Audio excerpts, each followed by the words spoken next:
Welcome back to Afternoon Express. Now, since the beginning of time, music has been known to have the power to heal a person through whatever circumstance that they're going through. So after years of research, it has been found that music could be used in therapy and a treatment aid for numerous illnesses. Today, music therapy is scientifically validated as an intervention. More so, it has been used for multiple physical and mental health conditions, from Alzheimer's and autism to depression and substance abuse. So Cama Gwini and Gogo Dineo will be sharing their insights on the power of music and being called in the music industry. Yes. Welcome back onto the couch. Thank you. Delving deeper from just the calling and now the calling in its relation to music, how does the relationship work? Well, that's why I said to ubungoma, umgoma uvuswa ingoma.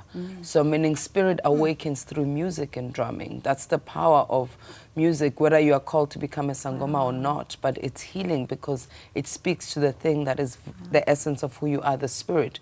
A lot of people who struggle with feeling contentment and at peace and are finding it difficult to be grounded, music does that for them. Absolutely, and I think that it's no coincidence that directly translated, ingoma, upsangoma is a song. But that's why you see also that music, it doesn't matter. You don't need to understand what the lyrics say. Just the beat of the music and the sound speaks to so many of us, and it transcends age. You know, it breaks cultural barriers, it breaks racial barriers. It speaks to the soul, you know, it speaks to the essence. Kama, how has music changed your life, or what impact has it had in saving your life?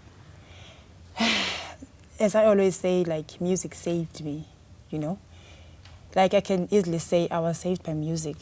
And also, I was so happy to meet Gogo Dineo today, the most celebrated sangoma indeed. You know, as Igqirha lasekhaya. Namhlanje, when I met her, because she's such a powerful force, you know, and us as amagqirha amancinci, you know, in the limelight, you can name them, like Aboboti and all of them.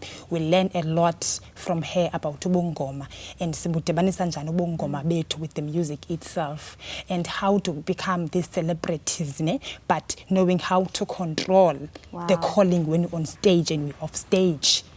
These are the things that she teaches us. Before you go on stage, Cama Gwini, you must speak to your ancestors. You must beg them. You must tell them that, Bogogo, I'm here to work. Don't try and take over, because they can easily do that because they are too protective, I guess. And they want their gift to be theirs and to use you in whichever and however. But not necessarily use you, because then it feels you had held that hostage.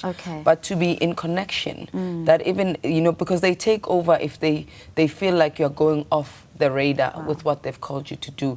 Cama Gwini spoke earlier on that the voice. Who's that voice? That's the voice of spirit. Whose spirit? Spirit is ancestors. Who are ancestors? Are the ones who are connected to divine power, whom we call God, whom we call Allah, whom we call Creator. So when you go on stage as an artist to do what you need to do, you need to be grounded.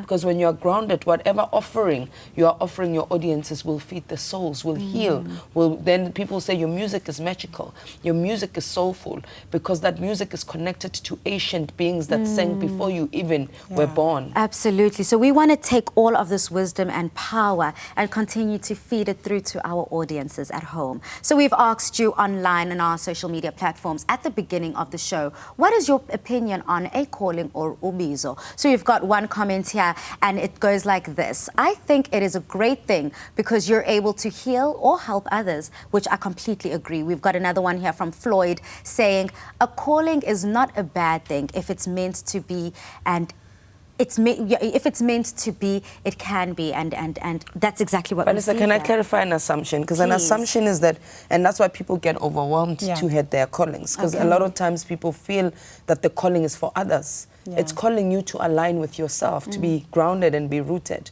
It starts with you first, because a lot of people who thrive in their respective calls, whether that's politics, that's education, that is this gift. You know, let's look at Mandela, for example, that 27 years while he was in prison, because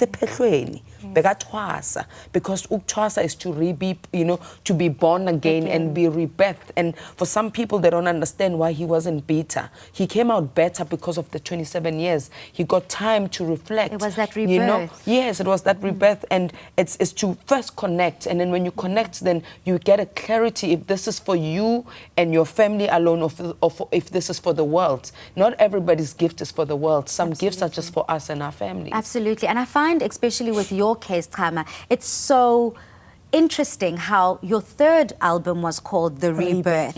Little did you know you were about to go into a rebirth of your own. You know what, I don't know, just after releasing Rebirth, I had the voice telling me to take that break, so... It's just everything voice is in of alignment. Wisdom. Let's call it the voice of wisdom. The voice of wisdom, absolutely. So we've got another comment here from Tabi Singh, and Tabi Singh says, it's special and it must not be ignored as some of our blessings come through our callings. Yeah. And that's what we've just been reiterating here today, that we all have a calling, we've all been called, and it forces us to step up and show out. Yeah. Absolutely. Thank you so much, ladies. I've learned so much, and I'm sure our viewers at home, hopefully your questions have been answered through this conversation. But stay right there, because we get a taste of Cama Gwini's latest music after the break.